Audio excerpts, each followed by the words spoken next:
lumamon sa Philippines. Kain tayo guys. Kakatapos ko lang mag-workout.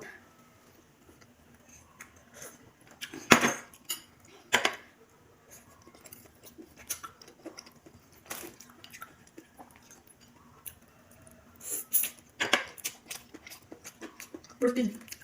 Karne.